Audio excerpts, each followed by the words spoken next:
Risk of Rain 2 is one of the most intriguing games I've ever come across. The passion project of just a couple developers whose studio experience encompassed all of 2 games up to this point. On paper, Risk of Rain 2 should have been nothing more than many other similar projects as such a small and new team.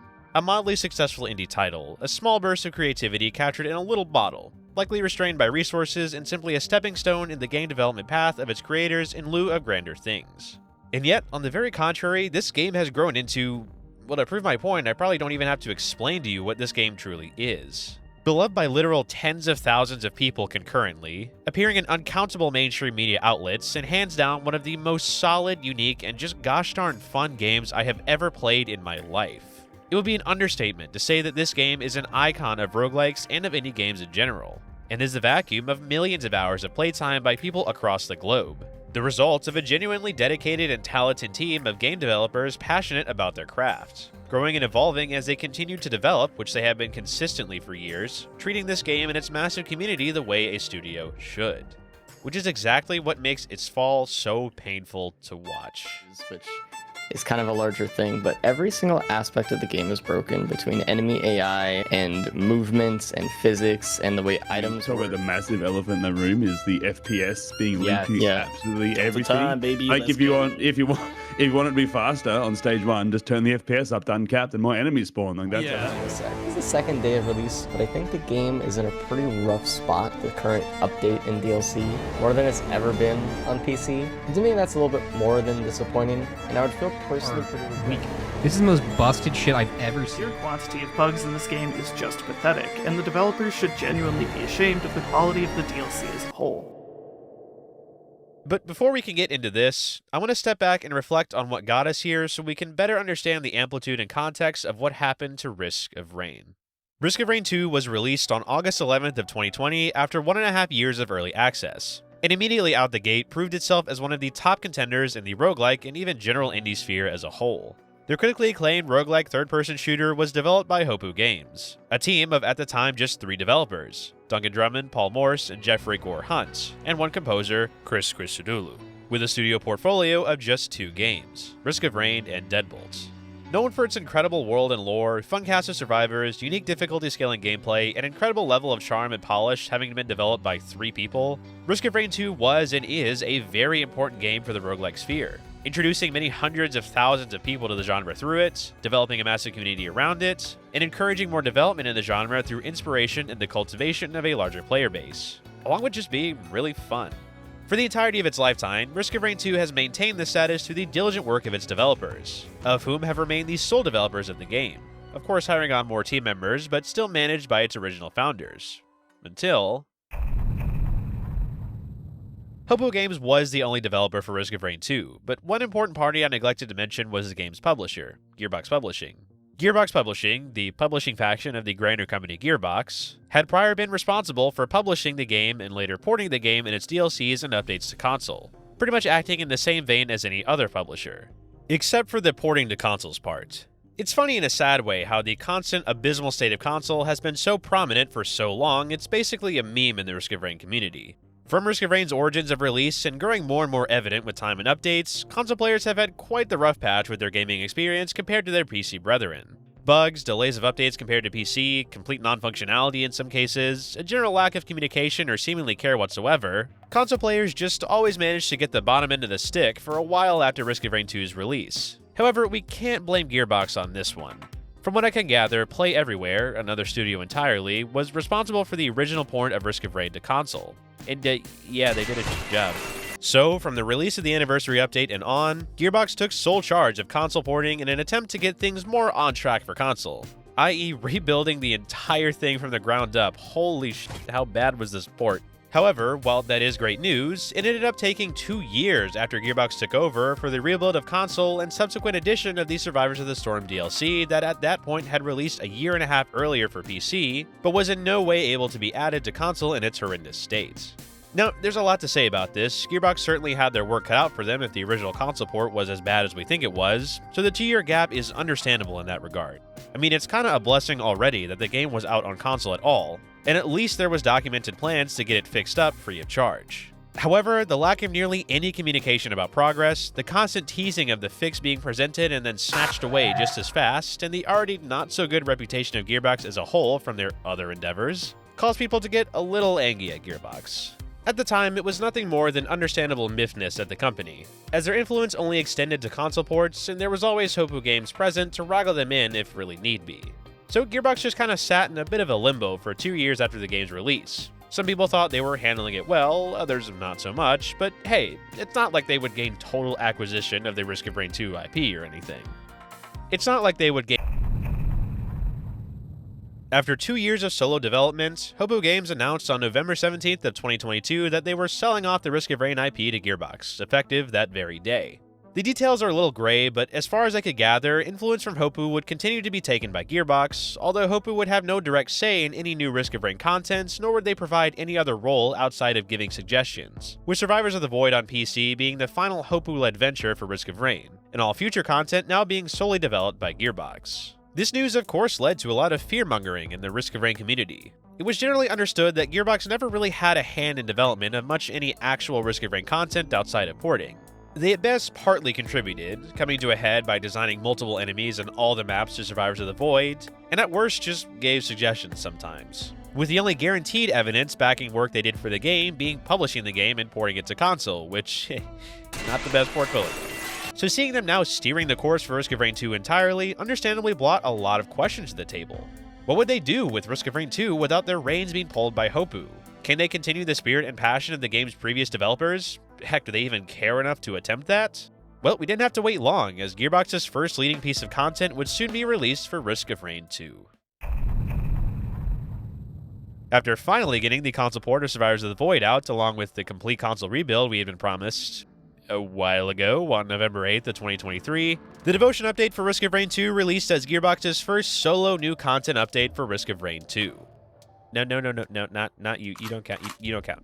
This update featured 2 new artifacts, a new map, minor bug fixes, and a new merc skin in collaboration with Dead Cells, and it went pretty darn well. The artifacts were solid and decently creative. The new map, albeit a bit small and a little janky, was pretty dope, and of course the merc skin was very nice. And it released on console and PC simultaneously, and console was fine. Speaks volumes that is impressive, but nonetheless, for Gearbox's first new batch of Risk of Rain content, things looked pretty good. Maybe they could handle the monumental task of developing Risk of Rain 2 content alone, furthering the vision Hoppu Games had for Risk of Rain 2 with the added bonuses of a larger company like an increased budget and larger production team. This pondering would ultimately be put to the test pretty soon too, as we had been teased by Gearbox already about 5 months prior of May of the new much larger content edition they had in the works, Seekers of the Storm. Promised to be of equal scale to Survivors of the Void, Seekers of the Storm would be Gearbox's first true test to see if they had what it takes to own Risk of Rain 2. The Devotion update was but a small appetizer, a palate cleanser to give Gearbox the chance to show their true main course. Seekers would truly be their titular release, what would define their appearance to the greater Risk of Rain community, their downfall or their uprising, their magnum opus or their not magnum opus. But first, capitalism. Gearbox ironically got Hoppu themselves and were sold by their parent division, the Embracer Group, to Take-Two for a hefty $460 million effective sometime in June of 2024. With the Seekers of the Storm DLC nearing on the horizon, this actually had some significance for both the far future of Risk of Rain and the immediate looming future of Seekers of the Storm. A major company shift like this has trickled down that could theoretically affect a large portion of the probably mostly finished but not totally done Seekers DLC at that point, along with influencing important details like release dates, any production, porting, etc. But surely, it's probably fine. Surely, Gearbox and Take-Two understand the monumental importance of this DLC to their reputation and potential sales figures. Surely they know the thin line of pre-existing trust they already have, such that even just the slightest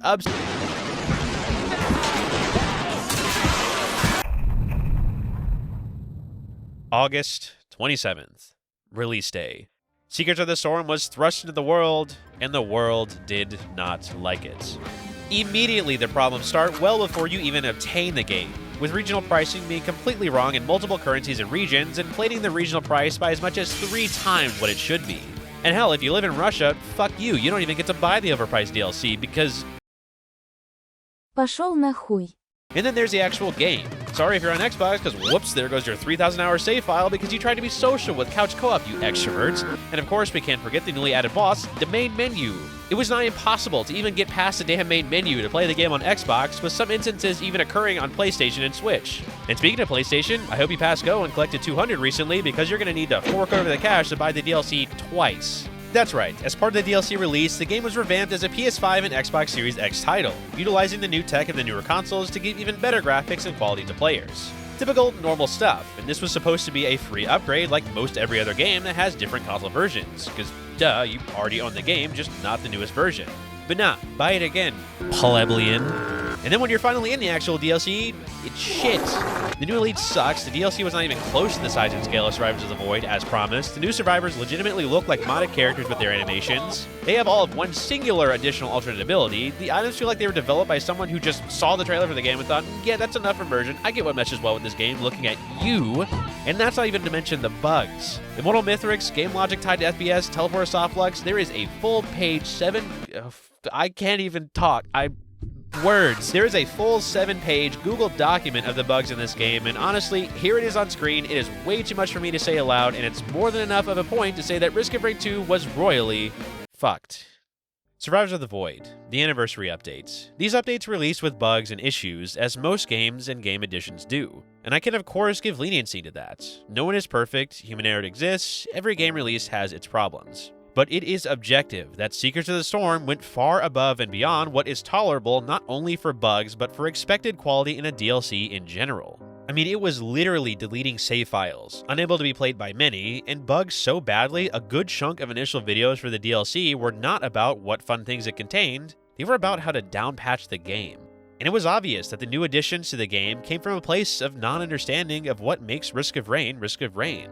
The game that is constructed around the concept of proc chaining had an elite that punishes this very action added in.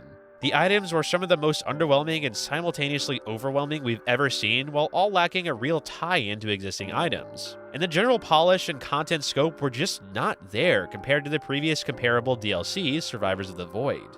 I have never seen the fullness of all of the Risk of Rain community across all platforms react so negatively to anything like this in Risk of Rain prior.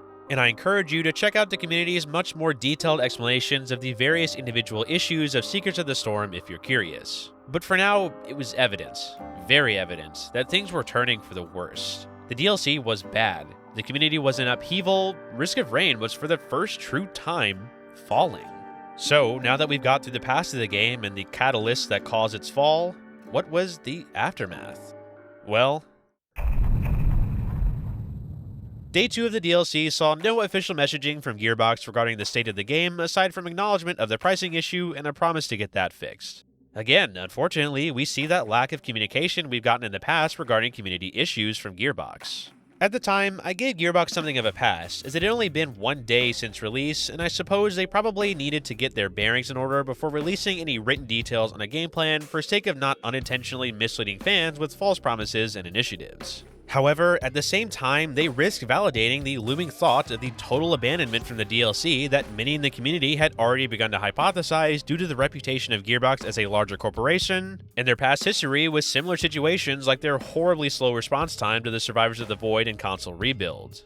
However, shout out to Preston and Noel over at the Risk of Rain 2 Discord server here, because good lord were they getting battered with bugs, complaints, and general community upheaval in the official Discord server. And through all of it, they made it clear that they were compiling everything they could for the devs at Gearbox and generally attempting to communicate with the fanbase that they were doing their best to prepare for action that would be taken.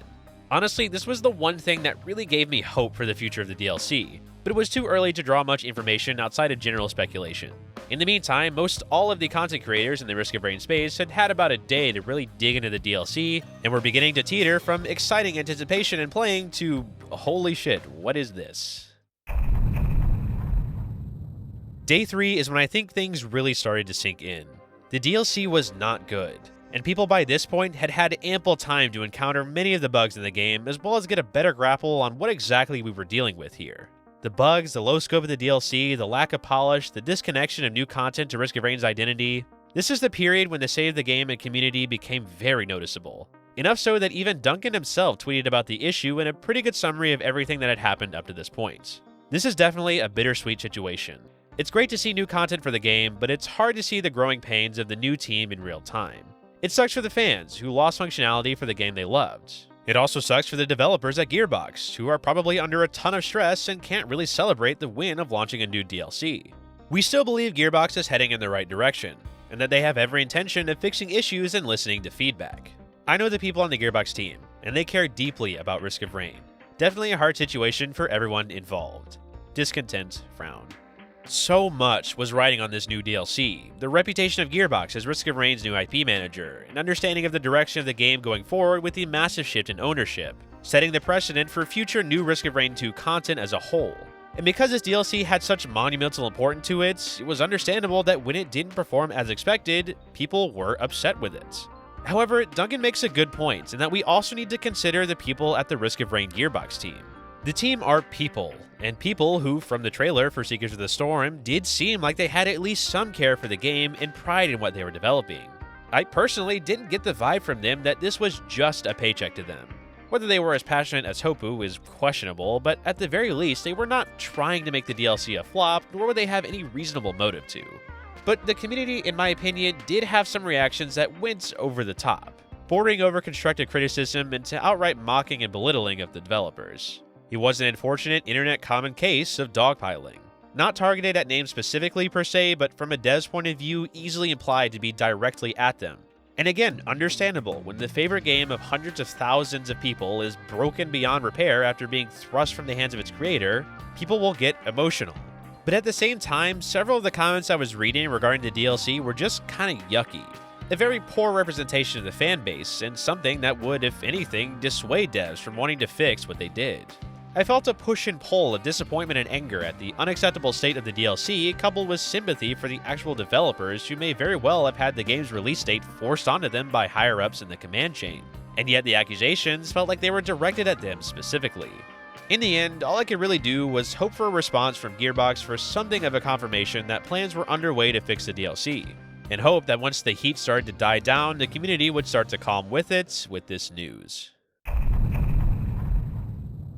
An official statement from Gearbox was posted publicly addressing the buggy state of the game and promising to provide a patch for PC that would then be ported to console as fast as possible.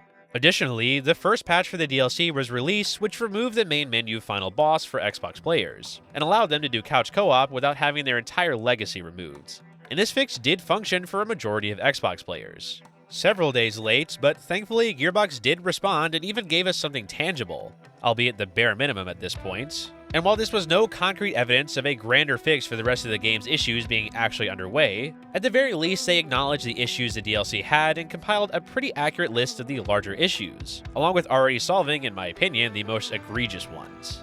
At this point, it was most critical that Gearbox make it evidence that they were going to do something about the DLC. Their reputation might have been cooked, but at the very least they could redeem themselves by showing initiative and giving us their game plan in real time with updates on progress so we can get an idea of how quickly they could get a patch out and what that would cover. An anniversary/Survivors of the Void incident was the last thing they needed. So this was a good move. And over on the Discord, Preston and Noel were still actively documenting bugs and discussing them with the community, so that was another vote of confidence. Mayhaps this was a sign of better things to come? Only time would tell. A patch similar to the Xbox patch was released for PlayStation, specifically addressing the inability to progress past the main menu. This patch, like the one before it, functioned pretty well, but caused a noticeable increase in desync between PS4 and PS5 save data, with several people commenting about how their progress would not transfer correctly post-patch, with one documented instance of losing access to the DLC altogether after moving over from PS4 to PS5. And no news on the promised PC patch, but at least this was progress, albeit with some hiccups on the PlayStation side. However, a fix this minute was not the best indication for how quickly Gearbox would be able to get out the much grander PC patch, or if they would even attempt it at all. With bug reports still flying in by the day, the tension in the rainy air was palpable, and me and others' hopes of a fix would only dwindle down as the days continued to pass, with Gearbox's notorious lack of constant communication taking effect.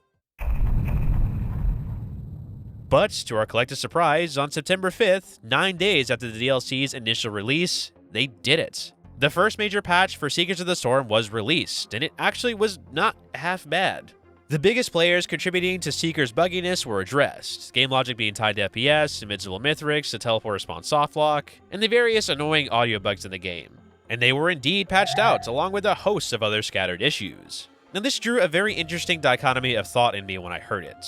On the one hand, by all accounts, it appeared that Gearbox were fully willing and ready to fix what they broke, listening to the community outcry and actually acting on it accordingly. I know this may sound like a natural response to have, but remember, we're not dealing with the small, passionate, reachable hoppu anymore. We're talking about a small facet of a larger multi-million-dollar company of a multi-billion-dollar company. Handoffs at this level can easily get hung up, leaving a team that may be ready and eager to get to work in the dust logistically. The mere fact that a response was put out to Seekers and acted on in decent concurrency is a much larger testament than we may give it credit for. On the other hand, if they were able to get this patch rolled out in 9 days, what stopped them from waiting 9 days to release the DLC? Even giving leniency, assuming they were crammed out of their minds to get this patch out, why didn't they just wait 3 to 4 weeks to release the DLC? Timelines are a thing, and delaying a game over and over again can definitely get you in some hot water. But this DLC was to any programmer, game designer, hell, even to a layman like myself, in no condition to release. We're talking full-scale game-ruining bugs, deleting save file bugs, core coding error bugs, things that even by today's stupid release the game and fix it later mantra is just not acceptable. Were the team at Gearbox simply forced to release the DLC in whatever state it was in by their deadline with no say in any kind of delay? A nod to the corporate structure they were now forced to work with that had no individual understanding of each of the multitudes of their games, and demanded that set deadlines take priority over all else? And as an even darker add-on, did the Risk of Rain team at Gearbox already know the atrocious state of the game on release and were working on fixes for the bugs but just released the DLC first while they worked on bug fixes for later? I don't know how quickly it would take to get bugs like these fixed from scratch, but I imagine that it would take more than 9 days with how reportedly bad some of the coding was. And yet they still got a functioning fix out. Pre-release fixing might explain how they managed to get so much of it fixed so quickly. Or, debatably worse, was there some shoddy short-term fixing done to get the core bug fixes finished, leaving the real coding fix for later? That might explain the multiple bugs a new patch introduced that weren't in the original DLC.